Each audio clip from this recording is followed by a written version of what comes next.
Hello बच्चों, AB99 classes के इस लेटेस्ट वीडियो में आपका स्वागत है। आज मैं फिर एक नया वीडियो लेकर आया हूं जिसमें मैं बताने वाला हूं किरचॉफ का नियम। यदि इससे पहले आप वीडियो नहीं देखें जो मोस्ट इम्पोर्टेंट का है, जैसे मोटर का कार्य, जनित्र का कार्य, ओम का नियम, व्हाइट स्टेन सेतु आदि जैसे मोस्ट इम्पोर्टेंट क्वेश्चन, तो लिंक डिस्क्रिप्शन में है, उस पर क्लिक कीजिए और वीडियो को ज़रूर देखिए। और यदि इस चैनल पर पहली बार आए हैं तो प्लीज़ चैनल को सब्सक्राइब कर दीजिए और वीडियो पसंद आए तो लाइक कर देना। तो हम लोग आज देखते हैं इस वीडियो में किरचॉफ का क्या नियम है। तो यहाँ से पढ़ेंगे, किरचॉफ के निम्नलिखित दो नियम हैं। किरचॉफ एक वैज्ञानिक थे जिन्होंने निम्नलिखित दो नियम दिए थे। सबसे पहले नियम का नाम था संध नियम। संध नियम को हम लोग धारा नियम के नाम से भी जानते हैं। आइए हम लोग इसको पढ़ते हैं कि संधि नियम क्या होता है। संधि का मतलब होता है जुड़ना। क्या होता है? मिलना या फिर जुड़ना। तो इस नियम अनुसार संधि पर मिलने वाली धारा का बीजगणितीय योग शून्य होता है। इसका क्या अर्थ होता है? तो अर्थ हम लोग यहाँ थोड़ा सा चित्र में देखते हैं। इसमें कह रहा है इस नियम अनुसार संध पर, संध मतलब जहाँ पर ये सभी मिल रहे हैं, देखो ये जो हमारा पॉइंट है ये हमारा संध कहलाता है। तो संध पर मिलने वाली धारा का बीजगणितीय योग शून्य होता है, यानी कि जो आने वाली धारा है और जो जाने वाली धारा है वो हमेशा बराबर होगा। जैसे कि अगर हम लोग यहाँ आगे थोड़ा सा पढ़ते हैं, अर्थात संध पर आने वाली धारा तथा जाने वाली धारा का मान शून्य होता है, यानी कि जो आने वाली धारा है और जो जाने वाली धारा है अगर उन दोनों का योग कर दें हम लोग तो हमको मिलेगा शून्य। जैसे अगर हम लोग इस चित्र में देखेंगे तो इसमें हमको दिखाई दे रहा होगा ये जो I3 है ये धारा आ रही है, I2 है ये भी धारा जा आ रहा है, I1 I5 I4 ये धारा बाहर निकल रहा है। तो हम लोग इसमें क्या कहेंगे कि आने वाली धारा जाने वाली धारा के बराबर होगा। इसको हम लोग घरेलू हिसाब से ही समझ सकते हैं कि यदि कहीं पर धारा आ रहा है 500 वोल्ट का, दोनों में मिला के 500 वोल्ट का आ रहा है, तो अगर हम उसको 10 तार में भेजेंगे तो 500 वोल्ट से ज़्यादा नहीं जाएगा ना। इसका मतलब इन तीनों का योग करेंगे तो इसके बराबर आ जाएगा। तो इसको हम लोग लिखेंगे कैसे, ये देख लिए हम लिख भी दिए हैं। सम, ये इसको बोलते हैं सिग्मा, इसका मतलब होता है जोड़ना। आई बराबर जीरो, यानी कि टोटल क्या हो जाएगा, आई बराबर जीरो। जैसे हम लोग देखते हैं यहाँ पर आने वाली धारा क्या है, I2 प्लस में जो आने वाला होता है उसको हम लोग प्लस लिखते हैं, ये भी आ रहा है तो इसका मतलब I3 क्या है, प्लस में है। फिर जाने वाला I1 माइनस I1, जो जाने वाला रहेगा उसके लिए हम लोग माइनस लगाएंगे। फिर उसके बाद में I4 ये भी क्या है, जाने वाला, इसके लिए भी माइनस लगाएंगे। फिर उसके बाद में I5 इसमें ही अगर देखें ये भी जाने वाला है, इसका मतलब इसके लिए भी माइनस हम लोग लगाएंगे। बराबर क्या होगा, जीरो होगा। इन्होंने बताया कि इन सभी का योग कर देंगे जाने वाले को और आने वाले को तो इसका मान कितना आ जाएगा, जीरो आ जाएगा। अगर हम लोग माइनस वाले को देखो, ये तीनों टर्म माइनस में, इन तीनों को उस तरफ कर देंगे तो क्या हो जाएगा, I2 प्लस I3 बराबर I1 उधर चला जाएगा तो प्लस में हो जाएगा उस तरफ जाने पर, I1 plus I4 plus I5। तो हमको क्या पता चला कि आने वाली धारा और जाने वाली धारा ये हमेशा क्या होता है, बराबर होता है, और उन दोनों का योग कर देंगे तो कितना आ जाएगा, जीरो आ जाएगा। जितना आएगा उतना ही जाएगा, इस नियम में समझाने की कोशिश कर रहे हैं किरचॉफ, है ना।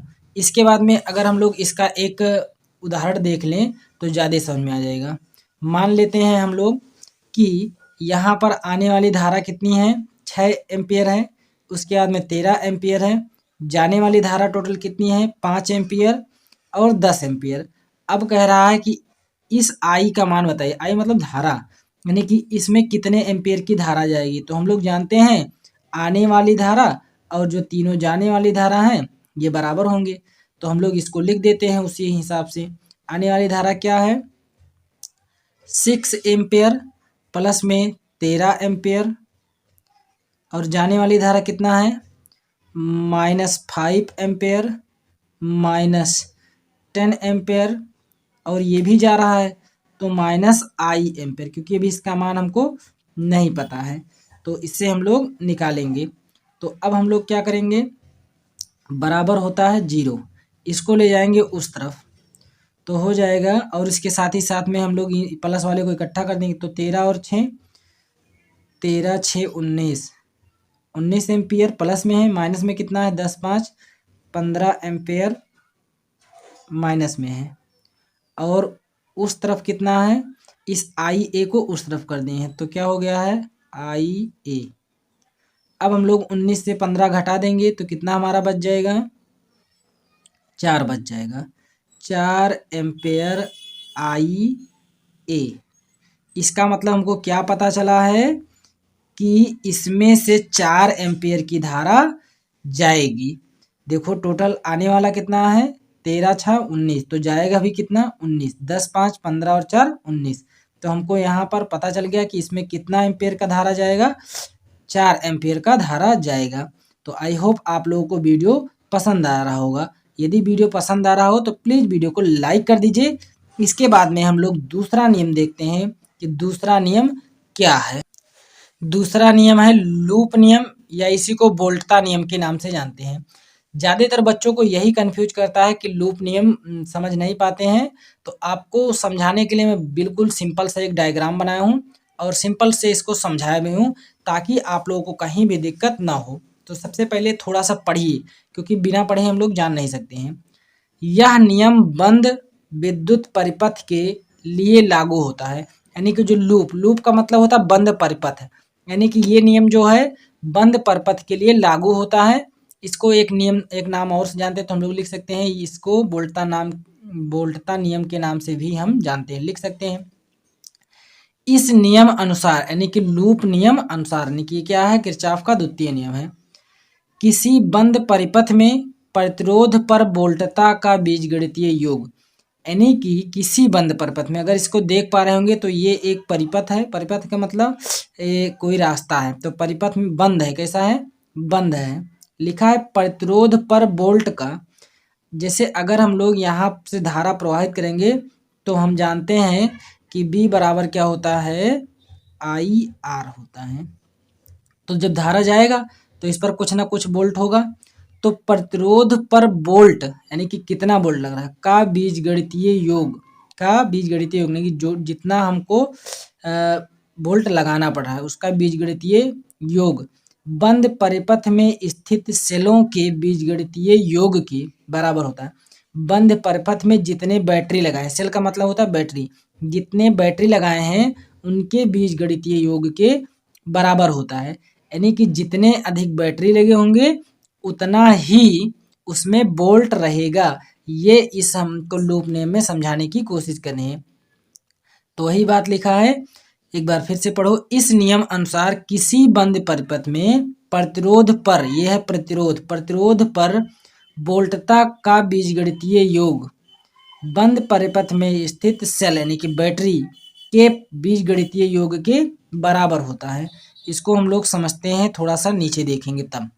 जैसे हमने माना कि इसमें जो सेल लगा है E1 और E2 लगा है, इसका मतलब इसके द्वारा बोल्ट दिया जा रहा है, तो E1 E2 कितना बोल्ट देगा, B1 और B2 देगा। E1 B1 देगा और E2 B2 देगा। तो हम जानते हैं कि B1 बराबर क्या हो जाएगा, B बराबर होता है IR, तो B के जगह पर हो जाएगा IR1। दूसरा क्या हो जाएगा, IR2 हो जाएगा। इसका मतलब क्या है, सेलों के द्वारा जो भी बोल्ट दिया जाएगा वो बराबर होगा उसमें धारा और प्रतिरोध के गुणनफल की। किसके बराबर होगा, धारा और प्रतिरोध के गुणनफल के। तो यही हमारा लूप नियम कहता है कि किसी भी बंद परिपथ में प्रतिरोधों पर बोल्टता का बीजगणितीय योग उसके सेलों के बीजगणितीय योग के बराबर होता है। ठीक है, तो मैं आशा करता हूँ ये समझ में आया। लेकिन एक बात का ध्यान रखना है, वो मैं नीचे नोट पॉइंट में लिख दिया हूँ। यदि हम धारा की दिशा में चलते हैं तो, यहाँ पर चलते हैं तो लिखना था, है तो, यदि हम धारा की दिशा में चलते हैं तो संगत प्रतिरोध का गुणनफल धनात्मक होता है। यदि हम लोग मान लेते हैं कि धारा की जो दिशा थी ये इस तरफ से जा रहा है, तो जब धारा की दिशा में हम लोग जाएंगे तो जो संगत प्रतिरोध है यानी कि धारा यानी कि आई आर को हम लोग किस में लिखेंगे, धनात्मक लिखेंगे, यानी कि आई आर जो होगा ये धनात्मक होगा। लेकिन खास बात कि यदि हम लोग इसके विपरीत दिशा में चलें, यदि हम लोग इसके विपरीत दिशा में चले, जैसे इधर से धारा जा रहा है और हम लोग इस तरफ से चलेंगे तो आई आर का मान हम लोग क्या लिखेंगे, निगेटिव में लिखेंगे, आई आर का मान माइनस में लिखेंगे। ये बात हमेशा ध्यान रखना, यानी कि संगत प्रतिरोधों का मान क्या लिखेंगे, निगेटिव में लिखेंगे। इसके बाद में इसका दूसरा पॉइंट है, तथा सेल में ऋण इलेक्ट्रोड से धन इलेक्ट्रोड की तरफ चलते हैं तो, यानी कि अगर हम लोग इस सेल की बात करें, इस बैटरी की बात करें, तो यहाँ पर देखिए ये निगेटिव वाला होता है, जो छोटा होता है ये निगेटिव और ये वाला पॉजिटिव, ये निगेटिव ये वाला पॉजिटिव। तो अगर हम लोग ऋण इलेक्ट्रोड से धन इलेक्ट्रोड यानी कि इस तरफ चलते हैं तो हम लोग सेल को पॉजिटिव लेंगे, क्या लेंगे, सेल को, यानी कि E1 प्लस E2 जो है ये पॉजिटिव होगा। लेकिन अगर हम लोग प्लस से माइनस की तरफ जाएं, इस तरफ से इस तरफ जाएंगे तो हम लोग इसका मान निगेटिव में लेंगे, यानी कि विद्युत वाहक बल को धनात्मक लिखते हैं। कब, जब हम लोग उसी दिशा में हो, माइनस से प्लस की तरफ, माइनस से प्लस की तरफ चलेंगे तो हम लोग ई का मान क्या लेंगे, पॉजिटिव।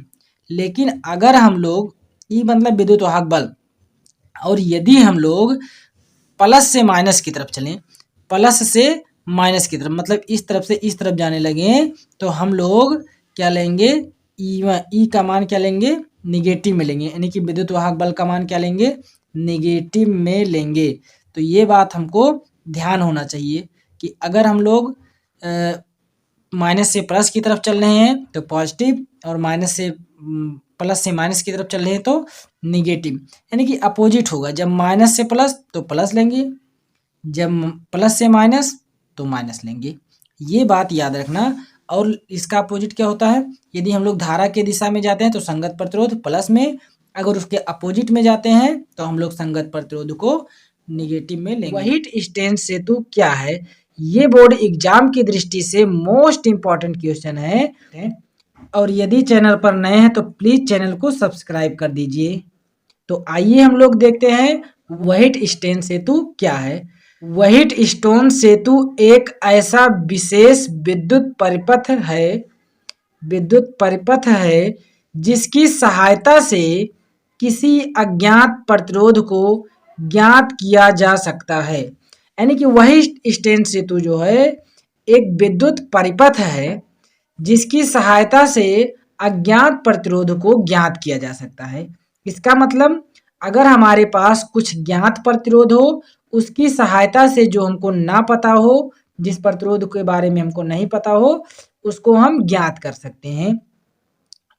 इसके बारे में हम थोड़ा सा पढ़ते हैं कि हमारा ये व्हाइट स्टोन सेतु वगैरह नाम क्यों पड़ा।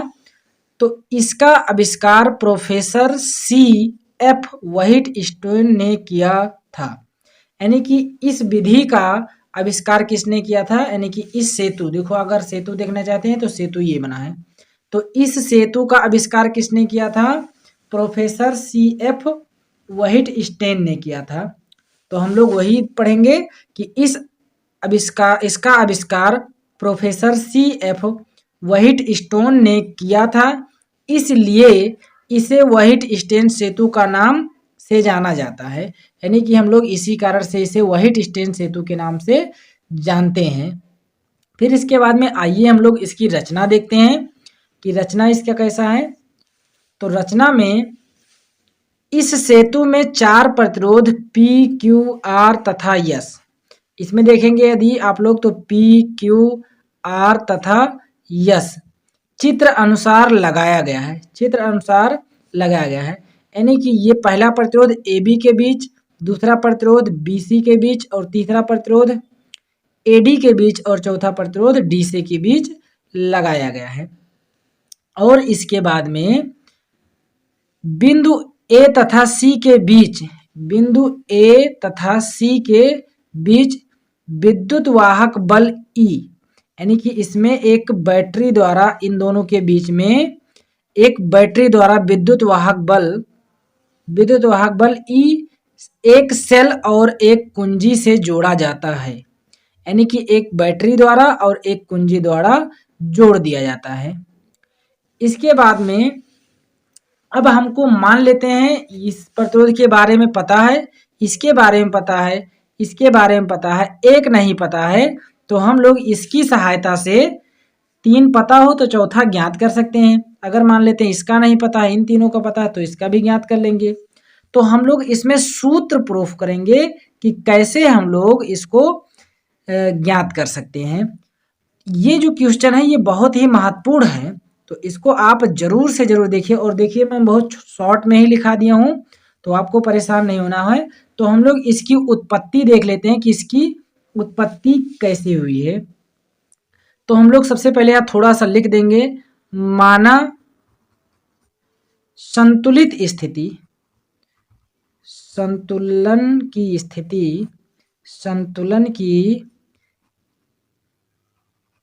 स्थिति में बैटरी द्वारा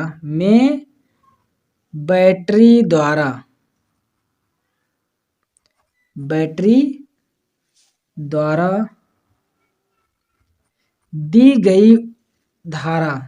गई धारा I, यानी कि माना संतुलन की अवस्था में ये जो बैटरी लगा हुआ है इसके द्वारा धारा कितना दे दिया जा रहा है, I दिया जा रहा है। दी गई धारा I आगे चल करके दो भागों में बट जाता है। एक हो जाता है I1 इस तरफ जो जाता है, दूसरा हो जाता है I2। तो ये बात हम लोग नहीं लिख रहे हैं। अब हम लोग क्या करेंगे, इसकी उत्पत्ति करेंगे। तो सबसे पहले अगर हम लोग देखें तो ओम के प्रथम नियम अनुसार, यदि आप ओम का नियम नहीं देखे हैं तो उसको जरूर देखिए। तो ओम के प्रथम नियम से,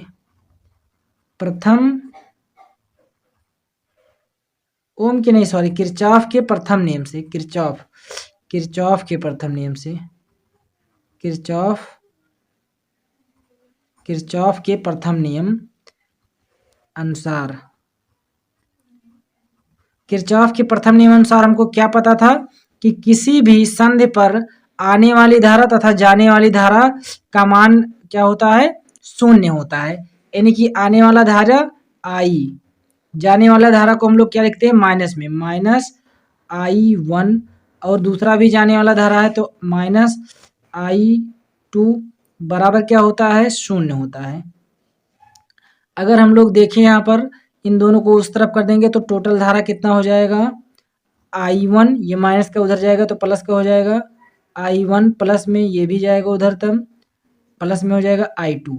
यानी कि टोटल धारा कितना बह रहा है इसमें, I1 और I2 बह रहा है। ये हमारा क्या है, समीकरण 1 कह देते हैं, ये प्रथम नियम अनुसार। इसके बाद में हम लोग द्वितीय नियम देखेंगे जिसको हम लोग कहते थे लूप नियम।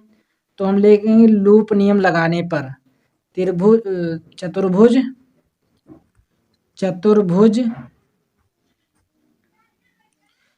चतुर्भुज इसमें लगाएंगे ABDA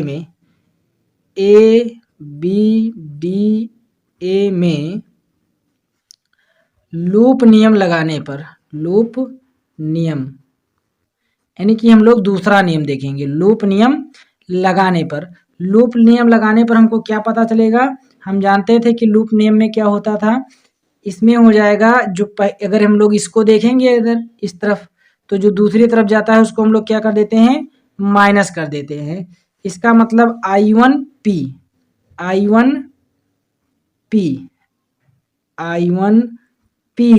माइनस I2R क्या हो जाएगा, -I2R बराबर, यहाँ लिखेंगे I2R बराबर 0। अब ये माइनस का इस तरफ कर देंगे तो क्या हो जाएगा, I1P बराबर I2R, ये हमारा हो गया। अब हम लोग देखेंगे इस तरफ वाले जो इधर का चतुर्भुज एक मिल रहा है हमारा, 1 2 3, ये त्रिभुज ही है, 4 भुजाएं हैं ABCD। ये त्रिभुज ही है, चतुर्भुज AB है ना। तो इस तरफ हम लोग अब नियम लगाएंगे, इस तरफ नियम लगाएंगे तो क्या होगा,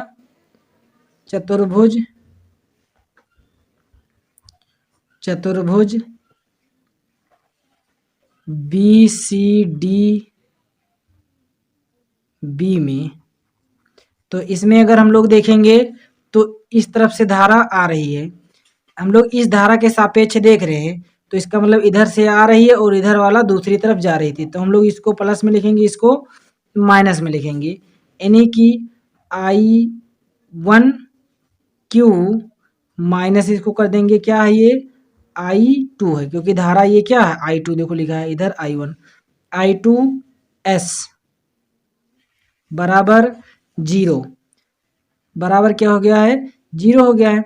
अब हम लोग इस माइनस को उस तरफ ट्रांसफर कर देंगे, तो क्या हो जाएगा, I1Q बराबर I2S, इसको कह देंगे हम लोग, इस वाले को कह देंगे समीकरण 2, इसको कह देंगे समीकरण 3।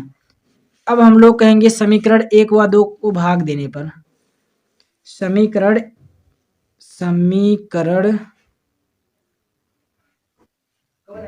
2 को 3 से भाग देने पर तो हमको क्या मिलेगा, तो हमको ऊपर की तरफ देखेंगे तो क्या है, IP बराबर I1P बराबर I2R बटे में क्या हो जाएगा, I1Q बराबर I2S। अब I1 से I1 कैंसिल, I2 से I2 कैंसिल, इसका मतलब हमारे पास अब क्या बचा, जब I1 से I1 कैंसिल हो गया, I2 से I2 कैंसिल हो गया, तो हमारे पास क्या बचेगा, यहाँ पर सिर्फ बचा हुआ है P बट्टे में इधर क्या बचा हुआ है Q बराबर में R बट्टे S। तो ये हमारा हो जाता है सूत्र प्रूफ। अब हम लोग को मान लेते हैं इसमें से हमको कोई एक नहीं पता है, यदि हम मान लें हमको P नहीं पता है तो हम लोग क्या कर देंगे, Q को उस तरफ कर देंगे, यानी कि हमको P बराबर क्या पता चल जाएगा, P बराबर R बट्टे S इंटू Q, तो ये हमारा बन के आ जाएगा। अगर हमको यस नहीं पता है तो पहले इसको इधर ट्रांसफ़र कर देंगे, इन दोनों को उधर कर देंगे, तो हम लोग इन चारों में से किसी एक का नहीं पता होगा तो हम लोग पता कर सकते हैं। तो ये था हमारा व्हाइट-स्टोन सेतु, ये किरचॉफ के नियम पर हमने लगाया है। तो यदि आपको वीडियो कहीं भी पसंद आया हो तो प्लीज़ वीडियो को लाइक कर दीजिए, और यदि चैनल पर नए हैं तो दोस्तों चैनल को सब्सक्राइब कर दीजिए। फिर हम लोग मिलते हैं अगले वीडियो में। धन्यवाद साथियों।